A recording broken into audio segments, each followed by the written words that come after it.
కళ్ళ ముందు కుక్కురో అని కనిపిస్తున్న కోడి అంత లైట్గా తీసుకోకండి. దాని చరిత్ర, దాని ఫ్యామిలీ బ్యాక్గ్రౌండ్ తెలిస్తే గిన్నెలో ఉన్న చికెన్ లెగ్ పీస్ని చూసినా భయమేస్తోంది.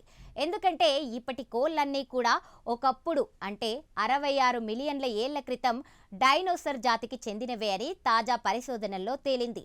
అంతేకాదు ఇప్పటికీ కోళ్లల్లో డైనోసర్ జెనెటిక్స్ బతికే ఉన్నాయని సంచలన నివేదికను శాస్త్రవేత్తలు ఇచ్చారు. ప్రతి కోడి లోపల దాగి ఉన్న డైనోసర్ భాగాలు ఉన్నాయని తేల్చారు. దంతాలు, పొడవైన ఎముక, తోక, రెక్కలపై గోళ్ల వేళ్లకు సంబంధించిన జన్యువులున్నాయట. కానీ అవన్నీ ఇన్యాక్టివ్గా ఉన్నాయి. శాస్త్రవేత్తలు ప్రయోగశాలలో ఈ జన్యువులను తిరిగి యాక్టివేట్ చేసినప్పుడు కోడి పిండాలు నిజమైన దంతాలను కలిగి ఉంటాయట. పలు ఎముకలు పొడవైన తోకను పెంచుతాయి.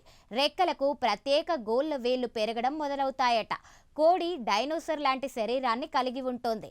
మొత్తంగా కోళ్లు థెరోఫాడ్ డైనోసర్ల ఉపసమూహంగా అని ఈజీగా తేలిపోతోందని శాస్త్రవేత్తలు చెబుతున్నారు. ఇక కోడి పూర్తి శాస్త్రీయ నామం గాలస్ గాలస్ డెమోస్టికస్.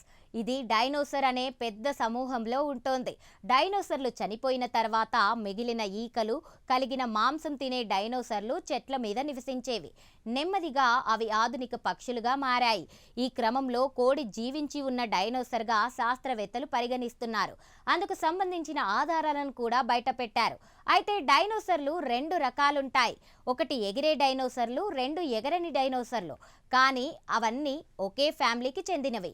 కోడి, పావురాలు, పక్షి లాంటి డైనోసర్ జాతికి చెందినవి. ఇవన్నీ కూడా 60 మిలియన్ ఏళ్ల కిందట నాటి యుగాంతం నుంచి బతికి బయటపడి ఇప్పుడు చిన్న చిన్న పరిమాణంలో మన ముందు తిరుగుతున్నాయి అని సైంటిస్టులు చెబుతున్నారు.